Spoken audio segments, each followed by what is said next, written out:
हैं। इनके अंदर बेशुमार मैकेनिज़म्स पाए जाते हैं जिसमें क्या होता है कि मेल ख़ास तौर पे जो होता है वो फ़ीमेल को सिलेक्ट कर रहे होते हैं, और मेल जो होता है वो उसमें बहुत सारे जो होता है वो अपने आप को ऑर्नामेंट करके या सिंगिंग करके या किसी भी वे से जो होता है फ़ीमेल को अट्रैक्ट कर रहे होते हैं। अब फीमेल ने मेल में से जो होता है वो सबसे अच्छा मेल को प्रेफर करना होता है जिसकी ट्रेड्स बहुत अच्छी हों।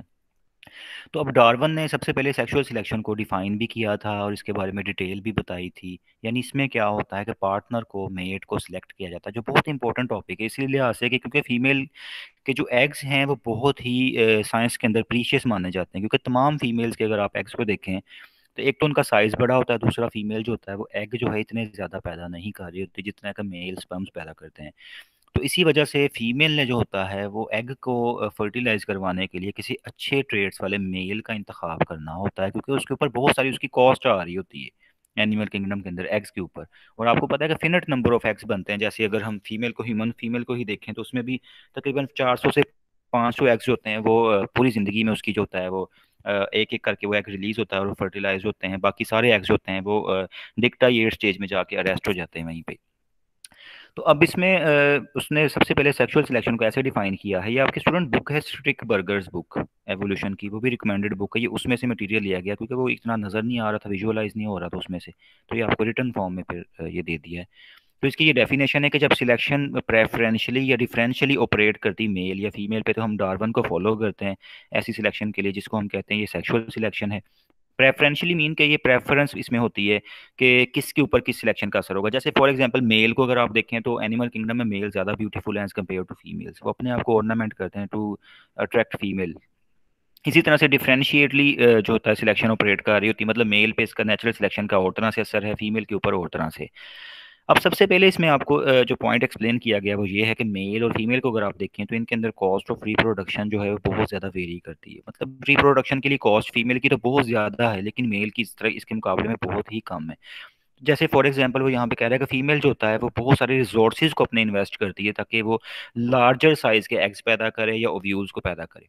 जबकि आपको पता है कि मेल के जो स्पर्म्स होते हैं या पोलन ग्रेन्स, प्लांट्स में आपको पता ओव्यूल्स या पोलन ग्रेन्स हैं, और एनिमल्स के केस में आपको पता है कि जो होता है ये आ जाते हैं स्पर्म्स। तो मेल के तो बेशुमार होते हैं और मेल की कॉस्ट भी इसमें कम आती है, तो फीमेल इसीलिए चॉइस करती है किसी बेटर ट्रेट वाले मेल को कि उससे वो क्या कर सके, रिप्रोडक्शन कर सके। अब फीमेल जो होती है उसकी जीन्स उसको कैसे फायदा दे रही होती है, ये क्वेश्चन है। अब फीमेल की जीन्स उसको तब फायदा देंगी जब वो अपनी डिस्क्रिमिनेशन को बहुत अच्छे तरीके से परफॉर्म करेगी। मतलब वो मेल्स के अंदर से उस मेल को सर्च आउट करेगी जो वाकई ही बेटर होगा, जिसका जेनेटिक मेकअप बेटर होगा, क्योंकि जिसकी जीनोटाइप अच्छी है इट मीन्स उसी की फिनोटाइप अच्छी होगी। यानी फॉर एग्जाम्पल अगर एक पीकॉक है, एक मोर है, वो अपने टेल फीदर्स को बहुत अच्छे तरीके से डेवलप कर पाया है, तो इसका रीजन इसकी मतलब ही ये है अदर वर्ड्स में कि उसके अंदर इतनी एनर्जी थी कि उसने अपनी एक्स्ट्रा एनर्जी जो है वो टेल फीदर्स को ऑर्नामेंट करने में या खूबसूरत बनाने में लगाई, जिनको वो फिर जब वो रिचुअल डांस करता है तो उसमें डांस वो करके फीमेल को इम्प्रेस कर रहा होता है उनको दिखा के। तो अब इसमें क्या होता है कि फीमेल की जीन्स उसको तब बेनिफिट देंगी अगर वो मेट चॉइस में क्या करेगी कि वो अपने एक्सपेंसिव प्रोडक्शन ऑफ एग्स जो उसके हैं वो उसमें राइट मेल का जो है वो इंतखाब करेगी। अब अगर हम देखें एनिमल किंगडम में कुछ एरियाज ऐसे हैं जहाँ पे जो होता है फीमेल अपने बच्चों की परवरिश कर रही होती है। आप एनिमल डाइवर्सिटी 2 में मेरे से ये पढ़ चुके हुए हैं कि किस किस तरह से एनिमल्स जो होता है पेरेंटल केयर देते हैं। तो अब अगर हम देखें तो मेल पेरेंटल इन्वेस्टमेंट भी अक्सर केसेस में आ रही होती है, जैसे बोनी फिश है, मैमल्स हैं, बर्ड्स हैं। इनके केस में क्या होता है कि रिप्रोडक्टिव सक्सेस किस चीज़ पे डिपेंड करती है कि ये आपस में लॉन्ग टर्म कमिटमेंट कर लें। यानी एक पेरेंट जो होता है वो अपने बच्चे की मुकम्मल अपनी ज़िंदगी में सोचे कि उसने हिफाजत करनी है अपने बच्चों को, जब तक वो बड़े नहीं हो जाते उनकी केयर करनी है। तो इस तरह से ये गुजारा कर रहे होते हैं। अब जैसे फॉर एग्जांपल आप मेल एम्पीरियर पेंगुइन का देख चुके हुए हैं कि वो 115 दिन तक क्या करता है, अपने सिंगल एग की इंक्यूबेशन करता है। मतलब वो आपको पता है बर्फानी इलाकों में रहता है। अगर आप मेल एम्पीरियर पेंगुइन को देखें तो ये बड़ा ही एक यूनिक क्रिएचर में आ जाता है, क्योंकि अगर आप इसको देखें तो ये अपने एग्स की इंक्यूबेशन जो कर रहा होता है वो 115 दिन तक करता है अपने पाँव के ऊपर रख के। अब वो सीता है अंडों को, क्योंकि बर्फानी इलाके हैं वहां पे ये देखें आप ये छोटे छोटे आपको बच्चे नीचे नजर आ रहे हैं। तो मेल ने क्या करना है, पेरेंटल इन्वेस्टमेंट यानी करनी है, केयर करनी है। फीमेल ने क्या करना है, उसने अंडा दे के चले जाना है एक टूर के ऊपर। यानी अगर आप इसका रिप्रोडक्टिव साइकिल देखें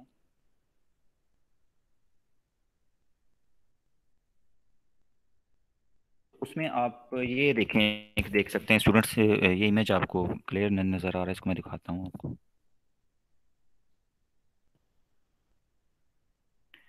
तो इसमें ये देखें कि सबसे पहले क्या हुआ कि मेटिंग हुई इनकी मई के मंथ में, जो है ये मेल एम्पीरियल पेंगुइन की। उसके बाद मेल ने क्या करना है, फीमेल ने अंडे दे दिए हैं, मेल ने उन अंडों को अपने यहाँ पे, ये जो टोज हैं इसके, वहाँ पे एक डिप्रेशन सा बना होता है, वहाँ पे इस अंडे को रख लेना है ताकि उसको गर्माइश मिले, उसकी इंक्यूबेशन हो, उस अंडे को सिया जाए। और 115 दिन तक इसने कुछ खाना पीना नहीं है। अब देखें जून जुलाई का महीना है और मेल इंक्यूबेट कर रहा है इसको, और अगस्त में कहीं जाके उसकी हैचिंग होगी। तो फीमेल जो है उस दौरान क्या है, वो फीडिंग करने के लिए जा चुकी हुई है, रवाना होगी। अब मेल जो है वो उन बच्चों को इनक्यूबेट कर रहा है, मतलब एग्स को, उसमें से बच्चे निकल आए हैं। अब वो उनको फीडिंग भी कर रहा है। उस दौरान फिर फीमेल वापस अब आ गई है, वो बच्चों को खिलाया पिलाएगी, और मेल तब कहीं जाके जो है वो अपना जो है ज्यादा ना जिंदगी गुजारेगा और कुछ खाने पीने जाएगा। और लेकिन ये साइकिल जो होता है फीडिंग वाला, ये 6 या उससे ज्यादा दफा दोनों आपस में रिपीट करते जाएंगे। तो इस तरह से देखें कि इसमें मेल पेरेंट का कितना बड़ा सेक्रीफाइस है कि वो क्या कर रहा है, उन एग्स की इंक्यूबेशन कर रहा होता है ताकि वो जो है उसमें से फिर जो है बच्चे निकल आए। अब जीन्स जो होती हैं मेल्स की, वो पूरी पॉपुलेशन के अंदर ऐसे केसेस में क्या होता है, वाइडली स्प्रेड होती हैं, क्योंकि वो क्या करता है कि मेल बहुत सारी फीमेल से फर्टिलाइजेशन कर रहा होता है उनको एग्स की। आपको पता है कि वो जब फर्टिलाइजेशन करेगा तो इट मीन्स कि वो सारे एग्स के जो बच्चे होंगे जो मुख्तलिफ इलाकों में फैले होंगे, वो उसी सिंगल मेल के होंगे। तो इस तरह की जीन्स उस मेल की क्या होती है, पूरे इलाके में फैली हुई होती हैं। अब कुछ ऐसे ग्रुप्स भी हैं जहां पे फीमेल जो होता है वो पेरेंटल केयर प्रोवाइड कर रही होती है। जैसे वर्टिब्रेट स्पीशी को ही आप देख लें, तो वहां पे फीमेल ने चूंकि पेरेंटल केयर देनी है, तो वहां पे जहां पे फीमेल की पेरेंटल केयर होगी वहां पे मेल्स आपस में compete करते हैं। यानी वो फीमेल के लिए अपने आपस में एक दूसरे से compete करते हैं कि फीमेल के पास कौन सेक्सुअली जो है वो सिलेक्ट होके जाएगा। अब इसमें फिर क्या होता है कि सिलेक्शन जो होती है वो ऐसी ट्रेड्स के लिए होती है मेल्स के अंदर, यानी मेल के अंदर कौन सा मेल फिट समझा जाएगा या कौन सी उसमें खसूसियात होंगी कि वो फीमेल जो है उसकी तरफ अट्रैक्ट होगी। एक तो ये है कि उसके जो है कॉम्बैटिव एबिलिटीज अच्छी होनी चाहिए। यानी कुछ मेल्स ऐसे हैं जो आपस में लड़ाई करके दिखाते हैं और फीमेल बैठी देख रही होती है। कुछ एनिमल किंगडम में ऐसे एग्जांपल्स हैं कि वो लड़ते हैं और फीमेल देखती है, जो उसमें से दूसरे को हरा देगा वो इट मीन्स कि वो फीमेल को विन कर लेगा, दूसरा जो होगा वो खुद चले जाएगा वहां से। और दूसरी तरफ क्या होता है कि अगर कॉम्बैटिव एबिलिटीज नहीं है तो वो खुद अपने आप को इतना अट्रैक्टिव बना ले कि फीमेल्स उसकी तरफ अट्रैक्ट हों। जैसे मोर की मैंने आपको एग्जांपल दी कि पीकॉक जो है वो अपनी टेल फीचर्स को इतनी खूबसूरती से बनाता है। अब इसमें आप एक हैंडीकैप थ्योरी भी पढ़ेंगे, जहावी हैंडीकैप प्रिंसिपल या थ्योरी आपने आगे जाके पढ़ना है। उसमें आपको इसकी एक्सप्लेनेशन होगी कि क्यों वो अपने टेल के ऊपर हैंडीकैप, इसमें क्यों वर्ड यानी यूज हुआ है, कि इसका मतलब ये है कि उसमें कुछ ना कुछ नुक्स भी आया है, कितनी हैवी टेल को वो उठाए फिर रहा है। वो भी आप उसमें रीजंस देखेंगे कि क्यों उसको हैंडीकैप भी कहा जाता है। कितनी खूबसूरत टेल बनाते हुए उसकी एनर्जी भी एक तो लगी, दूसरा उसमें जो है उसका काफी हद तक नुकसान भी होता है। अब डार्विन के वर्ड्स में क्या है कि कंपटीशन जब मेल्स में होता है तो इसमें पॉलीगाइनी कंडीशंस आप अक्सर देख सकते हैं कि मतलब मेल क्या करता है कि एक से ज़्यादा फीमेल से मेटिंग करनी चाह रहा होता है। अब इसमें क्या होता है कि जब मेल्स में कंपटीशन होता है उसमें मेल्स अगर स्पीशी में देखें तो उनके पास क्या होते हैं, हॉर्न्स या एंटलर्स पाए जाते हैं। यानी फीमेल में ना हॉर्न्स होंगे ना एंटलर्स होंगे, तो इसको हम सेक्सुअल डायमॉर्फिज्म कह रहे होते हैं। जैसे आप हिरनों में देख लें या बाकी एनिमल्स में देख लें तो मेल के हॉर्न्स होते हैं, फीमेल के नहीं होते, जैसे बारहसिंगा है। तो अब वो हॉर्न्स जो उनके होते हैं उससे वो फाइट कर रहे होते हैं। अब आपको पता है हॉर्न्स होते हैं ये अनब्रांच्ड होते हैं, एंटलर्स होते हैं ये ब्रांच्ड होते हैं। तो इस सेक्सुअल डाइमॉर्फिज्म में क्या होता है कि लॉन्गर हॉर्न्स जो होते हैं मेल के, जैसे डंग बीटल्स अगर आप देखें तो इसमें मेल के आपको जो है वो लॉन्गर हॉर्न्स नजर आ रहे होंगे।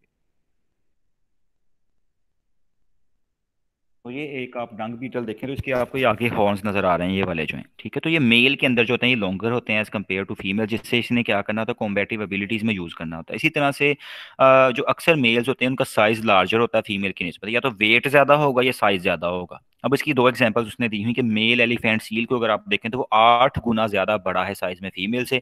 मेल नॉर्दर्न फर सील को अगर आप देखें तो वो 7 गुना हैवी है, यानी उसका वजन ज्यादा है एज कम्पेयर टू फीमेल। तो दोनों के केसेस में आप देखें वजन या तो ज्यादा है या साइज ज्यादा होता है ऐसी स्पीशी के अंदर। अब इसमें क्या होता है कि फीमेल जो होती है, जो कि उसने मेल की ऑर्नामेंट को देखते हुए अक्सर चॉइस करना होता है कि मेल खूबसूरत कौन सा है, ज्यादा प्यारा कौन सा है, तो उसको वो अट्रैक्ट कर उसकी तरफ होती है। तो इसमें अब क्या होता है कि जो प्लूमेज होती है पीकॉक की, जैसे अब आपको पता है कि मोर है वो अपने परों को बहुत खूबसूरती से मेल जो होता है वो ऑर्नामेंट करता है। ऐसे बर्ड्स ऑफ पैराडाइज को देखें आप, तो जिसके सबसे ज्यादा पर प्यारे होंगे या खूबसूरत जो होगा उसकी तरफ फीमेल अट्रैक्ट होती है। हमिंग बर्ड्स में भी ऐसे ही होता है। अब पीकॉक को अगर आप देखें तो उसकी ये ट्रेड हम कब कहेंगे कि अडेप्टिव है या सिलेक्टिव है। मतलब अगर उसकी टेल इतनी खूबसूरत उसने अपनी बनाई है, उसके टेल फीदर्स बड़े अच्छे और जो है वो डिजाइंड हैं, ऑर्नामेंट्स भी उसने अपना अच्छा किया हुआ है, तो उसका मकसद क्या होता है? उसका रीजन ये उसने बताई हुई कि they signal to others that the individual with phenotype is sufficiently in good condition to spend extra energy to produce and maintain the trait, a concept known as handicap principle. अब Zahavi handicap theory जो है ना, इसमें तीन इसने point बताए थे, या अगले हमारा टॉपिक यही होगा, कि उसने कहा था कि animals communicate with each other through signals. These signals in order to be effective must be honest and honest signals are expensive। उसने कहा था कि एनिमल्स आपस में सिग्नल्स के थ्रू कम्युनिकेट करते हैं, और अच्छा सिग्नल वो होगा जो ऑनेस्ट होगा, मतलब जो किसी को डिसेप्टिव नहीं होगा, यानी जो रियल में पैदा किया गया होगा, जिसका जो है कन्वेयर को सेंडर जो होगा रियल मैसेज दे रहा होगा, यानी फेक नहीं उसने किया होगा। क्या मैं अपना कलर फेक बना लिया झूठा मूठा सा, अंदर से उसकी एनर्जी उतनी है नहीं। यानी अगर फॉर एग्जांपल एक बर्ड अगर रेड कलर अपना रेड पैच बना रहा है, अक्सर बर्ड्स के अंदर क्या होता है, वो रेड पैच बनाते हैं। सिर्फ रेड पैच उन्हीं बर्ड्स में बनता है जिन्होंने अच्छी खुराक खाई हुई होती है, अच्छे वहां पे वीड्स को खाया होता है। यानी नॉर्मली कोई आम परिंदा रेड पैच नहीं बना सकता, और फीमेल उसी की तरफ अट्रैक्ट होती है जिसके अंदर रेड पैच बन रहा होता है। तो इसमें मतलब क्या है कि फीमेल ने हमेशा उसकी तरफ अट्रैक्ट होना है जिसके पास वाकई रियल सिग्नल होगा, ऑनेस्ट सिग्नल होगा। और मेल जो पीकॉक है वो क्या इंडिकेट कर रहा है कि उसके पास इतनी एनर्जी थी तभी वो अपनी टेल के ऊपर स्पेंड कर सका ना, इतने बड़े बड़े टेल फीदर्स बना सका, या उसके ऊपर वो कलरेशन भी आई। तो इट मीन्स कि जिसके पास खाने पीने को कुछ नहीं है, एनर्जी नहीं, तो उसने कहाँ से इतना खूबसूरत होना था, ये कैसे अपनी टेल्स को डिजाइन करना था, ये इतना बड़ा हैवी बुश उसने बनानी थी या कुछ सब कुछ। तो इसीलिए ये ट्रेट जो होता है इनडायरेक्टली बता रही होती है कि मेल जो है वो सफिशिएंटली उसकी जीनोटाइप क्या है, बेटर है, तो इसीलिए फीमेल उसको सिलेक्ट कर रही होती है हैंडीकैप के साथ। हैंडीकैप मीन ये उसमें हैंडीकैप किस सेंस में कि अब वो भाग नहीं सकता, अगर प्रीडेटर आ जाएगा तो उसको इतनी हैवी टेल को उठाए जाने में प्रॉब्लम आती है। तो इतनी हैवी टेल के बावजूद भी अगर सर्वाइव कर रहा है तो फीमेल इसलिए उसको सिलेक्ट करती है कि इसमें हैंडीकैप आ जाने के बावजूद क्या है कि इसमें कुछ अच्छी खसूसियात भी हैं। अब सिलेक्शन कुछ ट्रेड्स के लिए क्या होता है कि एनवायरमेंटल चेंजेस को भी वो डिटेक्ट कर सकते हैं इंडिविजुअल, जैसे बार्न स्वैलोज को अगर हम देखें, हिरंडो रस्टिका उसका साइंटिफिक नेम है। तो ये क्या करते हैं कि ये मोनोगैमस बर्ड्स हैं, मतलब ये सारी जिंदगी ये होता है एक मेल फीमेल के साथ कपल बना के रहते हैं, तो इनके आउटर मोस्ट टेल फीदर्स जो होते हैं वो 20% मेल के केस में क्या होते हैं, लॉन्गर होते हैं। अब दूसरी तरफ अगर देखें तो एनवायरमेंटल कंडीशंस जब चेंज कर रही थी, जब एनवायरमेंट में चेंज आ रहा था, उसमें क्या हुआ फिर कि ये जो हिरंडो रस्टिका हैं, इनके अंदर क्या हुआ है कि इनके टेल फीदर्स भी इवन चेंज हो गए। जैसे साइंटिस्ट ने रिसर्च की, उन्होंने क्या किया कि उन्होंने 1994 में, जैसे मॉलर ने एक एक्सपेरिमेंट में बताया, उसने 20 साल देखे, उसने अपनी जिंदगी के इसके ऊपर स्पेंड किया, ये 20 साल की रिसर्च थी 1984 से 2003 की। तो उन्होंने क्या किया कि उन्होंने देखा कि जो ये जो स्प्रिंग माइग्रेशन रूट है, मतलब आपको पता है कि कुछ परिंदे हिजरत भी कर रहे होते हैं, तो मॉलर ने इसके बारे में बताया कि जो फीदर्स हैं ना इनके हिरंडो रस्टिका के, तो ये मेल के अंदर स्प्रिंग माइग्रेशन रूट के ऊपर क्या हुआ है कि 11 मिलीमीटर इनका साइज बढ़ गया है, यानी इनके अंदर नेचुरल सिलेक्शन की वजह से, यानी ज्यादा बड़े हुए हैं, 1 सेंटीमीटर से ज्यादा बड़े। जबकि फीमेल के अंदर फीदर की जो साइज इंक्रीज किया वो सिर्फ 3 मिलीमीटर इंक्रीज किया है। तो इस तरह की सिचुएशन क्यों एग्जिस्ट करती हैं? तो ये इसका रीजन, अब फिशर ने इसका आंसर बताया, साइंटिस्ट एक फिशर था, तो उसने 1930 में फिर इसकी खुद ही एक्सप्लेनेशन दी कि ऐसा होता क्यों है। तो रोनाल्ड फिशर के मुताबिक क्या था कि फीमेल जो होती हैं, क्योंकि इसमें क्वेश्चन था ना कि फीमेल क्यों अच्छी ट्रेट वाले मेल को सिलेक्ट कर रही होती हैं, तो उसने कहा था कि फीमेल्स कंटिन्यूअली मेट उन मेल्स के साथ करती हैं कि जिनकी अट्रैक्टिवनेस किसी भी पॉपुलेशन के अंदर जो होता है उनके सन के अंदर पास करती है। यानी फॉर एग्जांपल अगर एक फीमेल है तो उसकी मदर ने भी उसी मेल को उसके यानी कि फादर को जो था वो सिलेक्ट किसी वक्त में किया था, जिसके अब बच्चे को जो है उसकी डॉटर कर रही है सिलेक्ट। फीमेल की जो डॉटर है वो भी उसी के बच्चे को सिलेक्ट करेगी जिसके फादर को कभी किसी फीमेल ने किया था, यानी एनिमल किंगडम के अंदर बर्ड ने। उसकी रीजन क्या है? क्योंकि अब वो तो ट्रेड्स जो हैं अट्रैक्टिवनेस की या जो चॉइस वाली ट्रेड्स हैं वो तो मदर से डॉटर में जानी है ना। तो माँ से बच्चे में जो होता है वो सारी चॉइसेस जाती हैं, तो इसीलिए मदर की जो प्रेफरेंस रही थी मेल के ट्रेड्स देखते हुए फिनोटिपिकली, वो ही बच्ची की प्रेफरेंस होगी। तो इसी वजह से क्या होता है कि सेम वही ट्रेड्स होता है वो आगे प्रोजनी भी जो होता है वो प्रेफर कर रही होती है। तो इसीलिए जो एग्जाजरेटेड मेल्स होते हैं, फिनोटिपिकली एग्जाजरेटेड मेल्स, यानी जो ज्यादा खूबसूरत नजर आ रहे होते हैं, अपने आप को बढ़ा चढ़ा के दिखा रहे होते हैं, तो फीमेल भी हमेशा उसी की तरफ अट्रैक्ट होती है एनिमल किंगडम के अंदर, क्योंकि उसकी मदर भी इसी तरह अट्रैक्ट हुई थी, तो वो जीन्स उसके अंदर पास की हैं चॉइस वाली, प्रेफरेंस वाली। तो वैसे ही वो चलता जा रहा है आगे मैकेनिज्म। अब एक लास्ट सेवियर केस की एग्जांपल है स्टूडेंट, इसमें उसको कहा जाता है ऑस्ट्रेलियन रेड बैक स्पाइडर। तो ये सेक्सुअल सिलेक्शन का एक एक्सट्रीम केस है, आप यहाँ पे वर्ड पढ़ रहे हैं, मैं आपको ये दिखाता हूँ। इसमें क्या होता है कि इसमें जो है वो मेल सिर्फ मेटिंग करने की खातर फीमेल के पास आता है और वो उसको कैनिबलाइज कर लेती है। मतलब कैनिबलिज्म होता है कि अपने ही स्पीशी के मेंबर्स को खा जाना। ठीक है। तो इसमें क्या होता है कि मेल का साइज स्मॉलर है, फीमेल का साइज क्या होता है, वो लार्जर होता है। तो मेल चाहता है कि वो फीमेल के साथ रिप्रोडक्शन करे, तो मैं इसकी रिप्रोडक्शन का आपको दिखाता हूँ। तो उसमें फिर क्या होता है कि वो मेल उसके जॉज के पास फीमेल के आ जाता है, जिसकी वजह से वो क्या करती है कि वो उसको कैनिबलाइज कर लेती है, उसको खा जाती है। तो उसका मकसद सिर्फ यही होता है कि वो ज़्यादा से ज़्यादा एग्स को क्या कर सके, फर्टिलाइज कर सके। तो जैसे अब यहाँ पे आप ये देख रहे हैं कि मेल जो होता है वो फीमेल के ऊपर देखे माउंट कर जाता है, और अपनी पैड्स को जो होता है वो फीमेल के स्पर्म रिसेप्टैकल्स में जो होता है वो इंसर्ट कर देता है। मेल जो होता है वो अपने हेड स्टैंड को मूव करता है, और मेल क्या करता है, वो कलाबाजी खाता हुआ, समर साल्टिंग करता हुआ अपने एब्डोमिनल एरिया को फीमेल के जॉज के पास ले आता है, जिससे फीमेल क्या करती है, उसको खा जाती है, उसको काट देती है। तो इसका अब साइंटिस्ट ने फिर बाद में ऑब्जर्वेशंस में बताया कि ऐसा मेल करता क्यों है, इसको इसको फायदा क्या होता है ऐसी रिप्रोडक्शन का, कि जिसमें फीमेल ही इसको खुद खा रही होती है। तो इसमें फिर बाद में पता चला है कि अब देखें कि मेल जो होता है वो फीमेल से तकरीबन 8 घंटे तक जो होता है वो मीटिंग कर रहा होता है इस केस के अंदर, अदरवाइज जो कि नॉर्मली पॉसिबल नहीं था। तो उसमें होता क्यों है ऐसे कोर्टशिप, क्योंकि आपको पता है कि जो नॉर्मल स्पीशी है उनमें तो फीमेल ने भाग जाना है, या फीमेल उसके साथ मीटिंग नहीं करेगी, उसमें बहुत सारी रीजंस हो सकती हैं। लेकिन ऐसी अब कोई फीमेल को एक लालच भी है कि वो इसको खा सकती है, उसको कैनिबलाइज कर सकती है। तो उसमें क्या होता है कि मेल को ये होता है कि वो ज़्यादा से ज़्यादा एग्स को फर्टिलाइज कर दे, क्योंकि फीमेल के एग्स होते हैं वो सैक के अंदर पड़े होते हैं, बेशुमार होते हैं, हंड्रेड्स में एग्स होते हैं। तो मेल की कोशिश होती है कि वो सब एग्स को फर्टिलाइज कर दे ताकि उसकी नस्ल आगे ज़रूर बढ़ सके। और फीमेल जो होती है, अगर मेल जो होता है वो कहते हैं कि इस तरह के बिहेवियर ना शो कर रहा होता, तो वो ज्यादा देर तक कोपुलेट नहीं फीमेल से कर सकता था, और ज्यादा एग्स को फर्टिलाइज नहीं कर सकता था। यानी नॉन कैनिबलाइज अगर मेल होता कंपटीशन में, तो उसके साथ फीमेल इतनी देर मेटिंग ना करती। तो इसी वजह से इसकी मेटिंग और जो है वो देखें कितने ज्यादा होता है, जिसकी वजह से वो क्या होता है कि ज्यादा से ज्यादा जो होता है वो एग्स को फर्टिलाइज कर देता है। और इस तरीके से जो होता है फीमेल भी ऐसे ही कैनिबलाइज मेल को जो होता है वो सिलेक्ट कर रही होती है, और कैनिबलिज्म इनके अंदर नॉर्मली ही पाई जा रही होती है। तो ये एक एक्सट्रीम केस आप सेक्सुअल सिलेक्शन का देख सकते हैं, जैसे अब यहाँ पे आपको ये लिखा हुआ है कि मेल जो होता है वो फीमेल के जॉज के साथ, ये आपको सही इमेज भी आपको ग्रुप में शेयर किया हुआ है, यहाँ पे थोड़ा सा मेरे ख्याल कटा हुआ पेज आ गया है। तो वो फीमेल के जॉज में जो होता है अपने आप को ले आता है ताकि उसकी